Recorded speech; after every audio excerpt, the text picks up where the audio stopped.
Oke, Assalamualaikum warahmatullahi wabarakatuh. Selamat pagi, mahasiswa kelas Logika Dasar Matematika yang saya sayangi dimanapun berada. Semoga semua dalam keadaan sehat walafiat dan masih tetap semangat melanjutkan perkuliahan kita di minggu ini. Sebelumnya saya ingin menyampaikan banyak sekali terima kasih kepada teman-teman yang sudah mengupayakan melaksanakan kuis kemarin secara online dengan segala daya upaya. Saya yakin banyak sekali perjuangan yang Anda lakukan untuk bisa mengikuti kuis dengan segala daya upaya gitu ya. Tapi mungkin masih ada beberapa teman yang terkendala. Mohon maaf, saya belum sempat rekap semua karena ada beberapa kendala teknis juga. Jadi akan segera saya update kalau misalkan sudah saya rekap, dan nanti akan saya pertimbangkan bagaimana kira-kira untuk teman-teman yang kemarin mengalami kendala supaya tetap bisa memperoleh nilai kuis seperti teman-teman yang lainnya. Nanti ya, yang belum berkesempatan mohon bersabar gitu ya. Untuk pertemuan hari ini yang akan kita bahas seperti yang Anda lihat di video ini adalah masuk ke materi minggu ke-6, yaitu bentuk normal dan pengecekan kevalitan argumen bagian 1.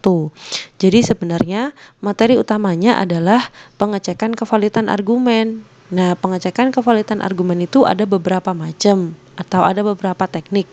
Nah, salah satunya adalah teknik normalisasi, sehingga kita perlu paham dulu apa yang kita sebut sebagai bentuk normal. Jadi materi ini akan saya awali dengan menjelaskan tentang bentuk normal itu apa gitu ya terlebih dahulu. Selanjutnya masuk ke pengecekan kevalitan argumen.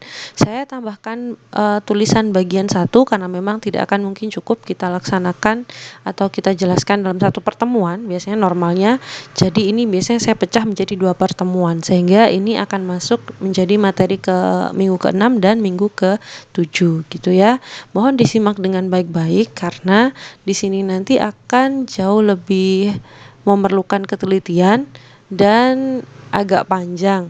Jadi mohon bersabar dan sejak awal ditata niatnya supaya bisa mempelajari dengan mudah dan supaya dibukakan pintu-pintu pemahaman oleh Allah ya. Saya mulai. Bismillahirrahmanirrahim. Ini menu yang akan kita pelajari untuk hari ini. Yang pertama kita bahas tentang ini bentuk normal. Apa itu bentuk normal? Dan ada 2 jenis bentuk normal, yaitu normal konjungsi dan juga normal disjungsi.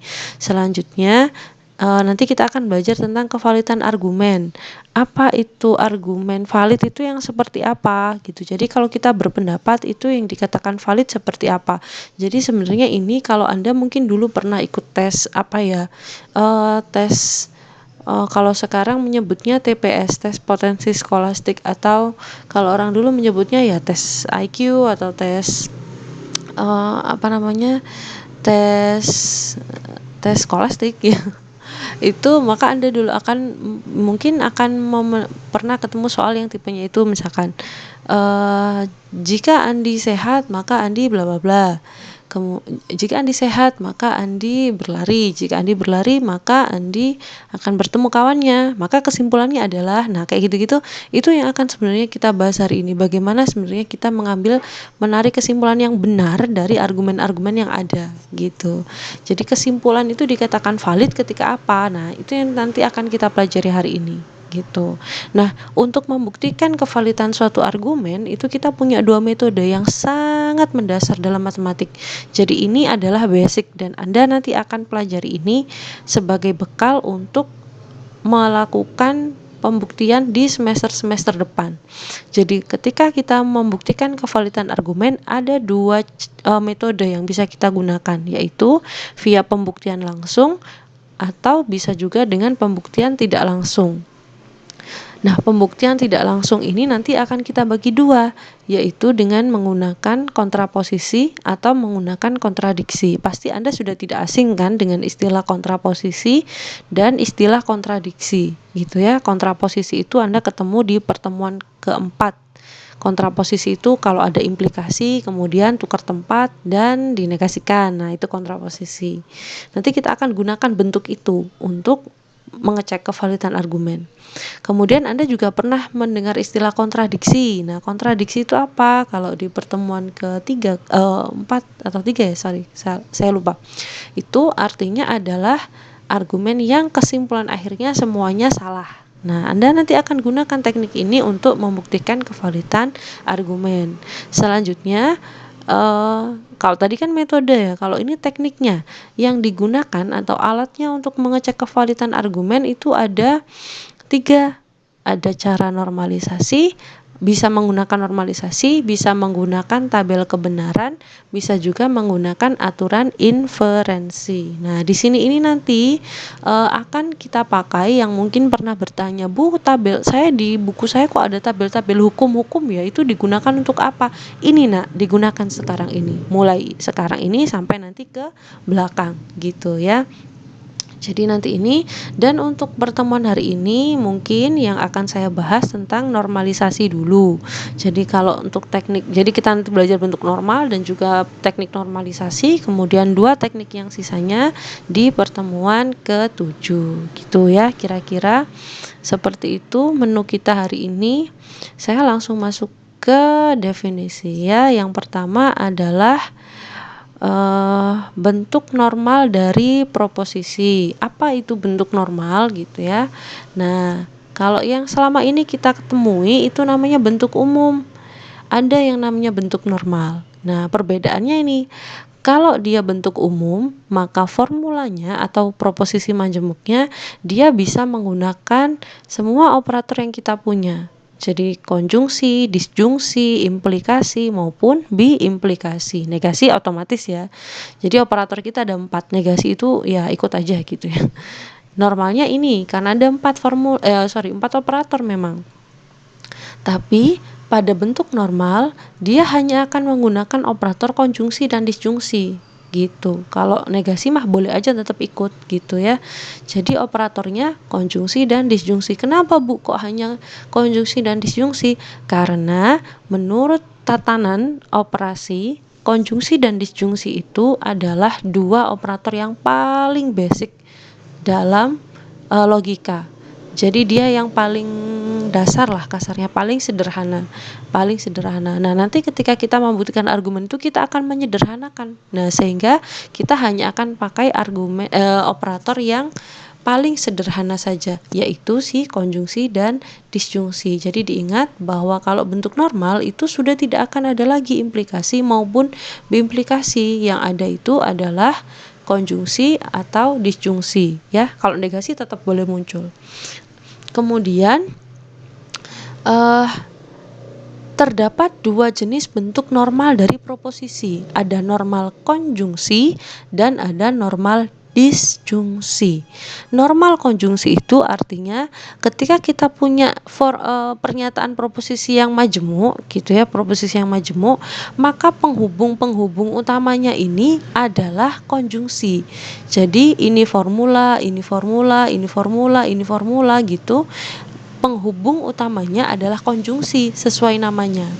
Nah, nanti di dalam setiap formula ini, formula 1, formula 2, formula 3, formula 4, dia akan memuat tanda kebalikannya, yaitu disjungsi gitu. Hati-hati ya.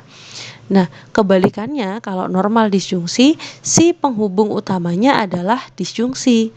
Tapi nanti di dalam formula-formula ini nanti dia hanya akan memuat konjungsi gitu. Sudah tidak ada lagi implikasi dan sudah tidak ada lagi biimplikasi gitu ya. Hati-hati kebalikannya. Sekali lagi, normal konjungsi penghubung utamanya konjungsi seperti yang Anda lihat ini. Tapi di dalam formula nanti akan memuat disjungsi.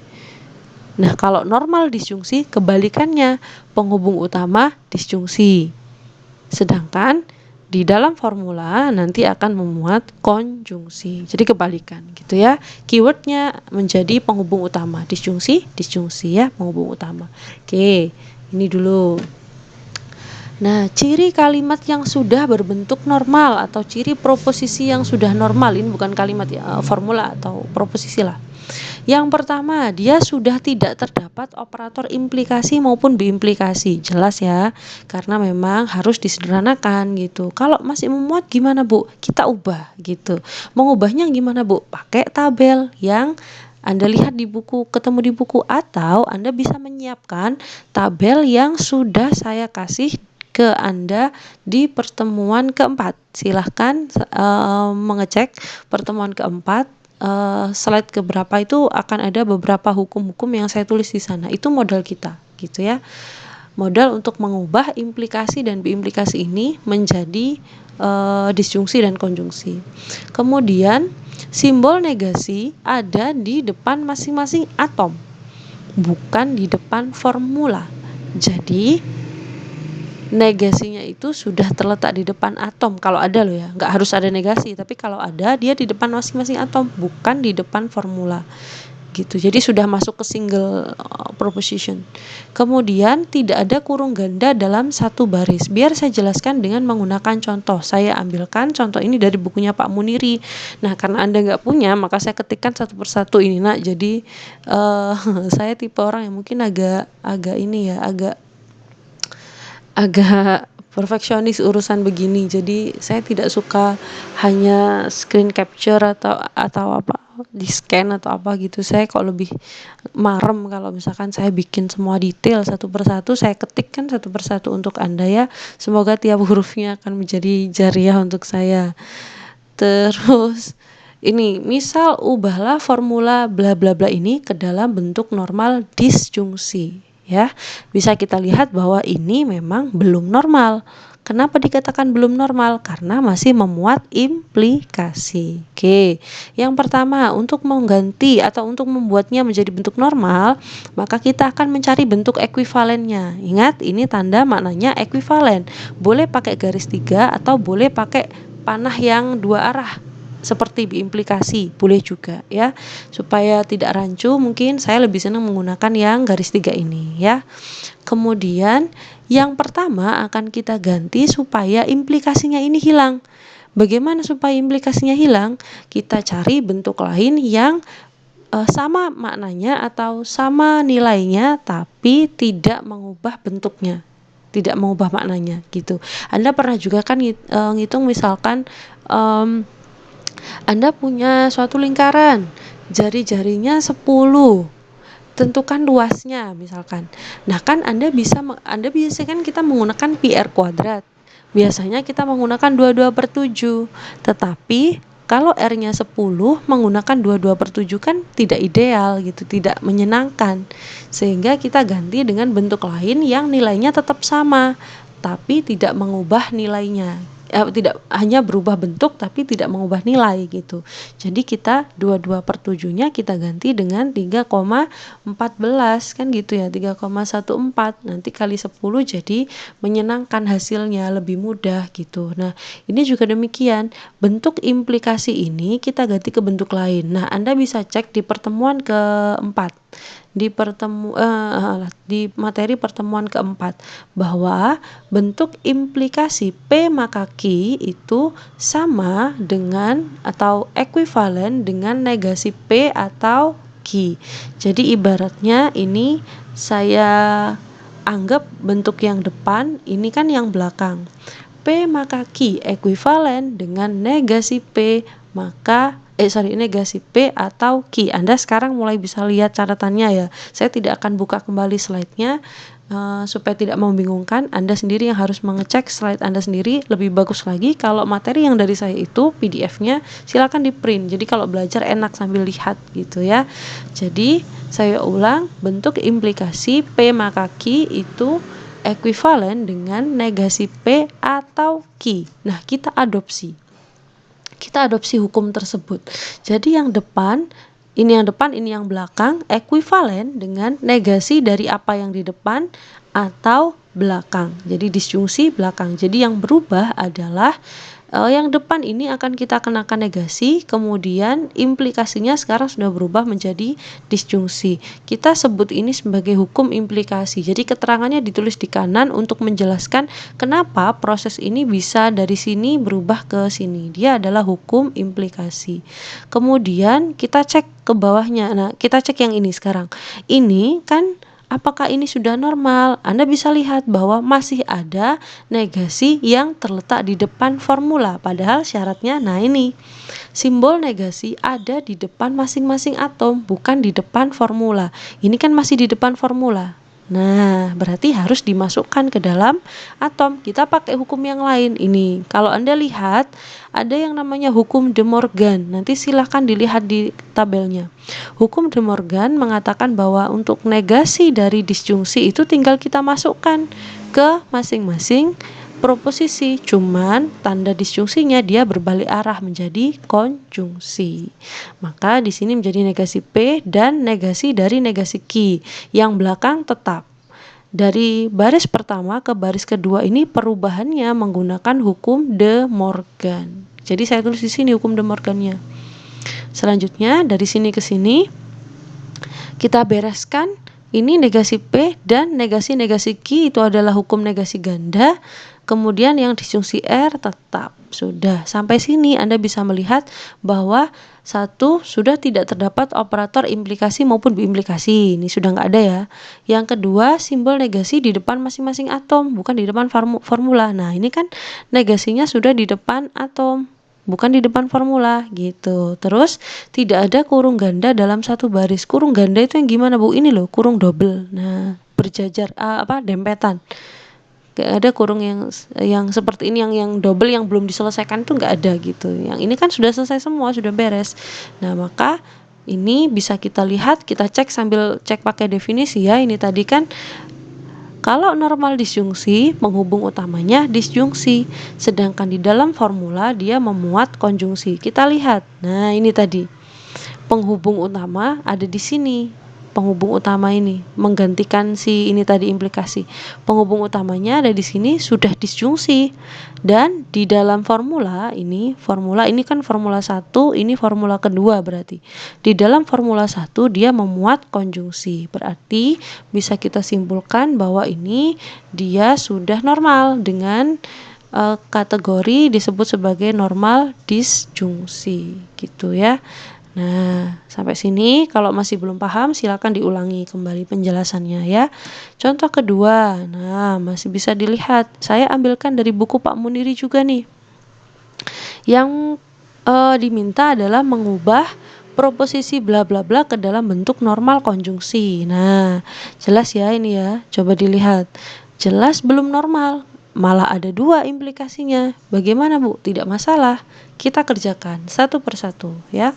Oke, Anda bisa lihat bahwa di sini ada sekelompok formula. Maka Anda bisa mengerjakan dengan mengubah yang pertama, dahulukan untuk membuang implikasinya dulu. Kita ganti dengan yang lain. Nah, karena di sini ada kurung, maka ini kita kerjakan dulu. Jadi kurung implikasi di dalam kurung ini kita kerjakan, kita ubah dulu. Negasi Q atau R. Oh ini, maaf ini kurang kurung 1 ya harusnya ya. Oke, kurang kurung 1, enggak apa-apa, nanti ditambah sendiri ya. Nah, jadi Q maka R sudah kita ganti menjadi negasi Q atau R. Dan penggantian ini dasarnya adalah hukum implikasi. Nah, dasarnya hukum implikasi ya. Kemudian sampai sini berarti implikasi yang pertama sudah hilang. Kita masih punya satu implikasi lagi, ubah di bawahnya ya, ubah di bawahnya. Nah, karena tanda implikasi di sini berarti yang depan ini semua kita anggap sebagai satu grup kayak gini. Nah, ini kan satu grup. Nah, berarti ini depan, ini belakang. Ketika mengubah bentuk implikasinya berarti negasi dari apapun yang ada di depan disjungsi yang belakang. Ini bentuknya. Nah, sorry, ini kurang-kurang 1 ya. Oke. Nah, sudah dari sini implikasi yang ini sudah hilang, berganti. Sekarang kan menjadi negasi bla bla bla atau S. Dasarnya hukum implikasi. Sekarang implikasi-implikasi sudah hilang, berarti yang pertama sudah bisa dicentang, sudah hilang semuanya. Nah, sekarang kita rapikan dulu. Ini Ini negasi masih ada yang di depan formula, berarti harus kita taruh di depan atom. Pakai hukum De Morgan, masukkan negasi P, ini konjungsi, berarti berbalik menjadi disjungsi. Kemudian negasi dari ini kan satu tim tadi nih, berarti negasi dari satu tim. Udah dikelompokkan dulu. Yang belakang tetap. Dah, sampai sini sudah rapi. Kemudian ini masih ada lagi negasi yang di depan formula. Nah, ini kan sudah di depan atom. Ini di depan formula, berarti sekarang kita bereskan. Sekali lagi, menggunakan hukum De Morgan. Negasi dari negasi Q. Ini berbalik menjadi konjungsi, kemudian negasi kena R jadi negasi R. Yang belakang tetap adem ayem, ya, gak diapa-apain dulu. Terus ini kita bereskan hukumnya, negasi dari negasi berarti kan Q. Yang belakang negasi R, udah hukumnya negasi ganda. Jadi dari sini ke sini berlaku hukum negasi ganda, yaitu ini yang bertukar ya. Negasi negasi Q menjadi Q menggunakan dasar hukum negasi ganda. Sudah. Nah, selanjutnya sampai sini ini Anda boleh cek apakah sudah merupakan normal disjungsi atau tidak gitu kan. Sampai sini ini sudah tidak ada simbol negasi yang di depan formula gitu kan. Sekarang tinggal dicek apakah sudah merupakan normal konjungsi apa belum. Nah, di sini kalau Anda lihat kan ini. Nah, ini satu formula. Ini satu formula, ini satu formula. Karena penghubung utamanya ini. Nah, apakah sudah normal konjungsi? Ternyata kan belum. Bisa dilihat, lah ini loh penghubung utamanya masih disjungsi. Nah, belum toh berarti harus kita lanjutkan. Oh, berarti belum selesai, belum normal. Kita lanjutkan. Nah, apa yang bisa kita ubah kalau gitu? Nah, ini di sini kita punya negasi P, disjungsi Q, dan negasi R. Kita nemu konjungsi di sini yang dimintakan normal konjungsi. Ini kita manfaatkan. Nah, kita pecah menggunakan hukum distributif supaya konjungsinya menjadi di tengah gitu. Supaya menjadi di tengah. Nah, ini menggunakan hukum distributif, kita akan memperoleh negasi P disjungsi Q dan negasi P disjungsi negasi R. Sama kayak Anda pakai aljabar biasa itu loh, hukum distributif ya. Setelah itu terakhir ini kita pasang, masih belum hilang kan ini yang belakang. Kemudian yang terakhir ini apakah sudah normal konjungsi? Ternyata kan belum sampai sini. Ini masih nyangkut disjungsinya. Padahal dia penghubung utama, berarti kita ubah lagi kalau gitu. Kita pecah lagi menggunakan hukum distributif. Yang depan ini set dengan belakang, kemudian konjungsi. Yang ini set, ini dengan S. Jadilah seperti ini. Ya, hukumnya distributif. Sekarang tinggal kita cek, sudahkah dia merupakan normal konjungsi. Nah, sekarang penghubung utamanya kan di sini. Konjungsi sudah. Berarti syarat pertama terpenuhi. Kemudian di dalam formula harus memuat disjungsi. Nah, ini disjungsi, disjungsi, disjungsi, disjungsi. Berarti sudah normal.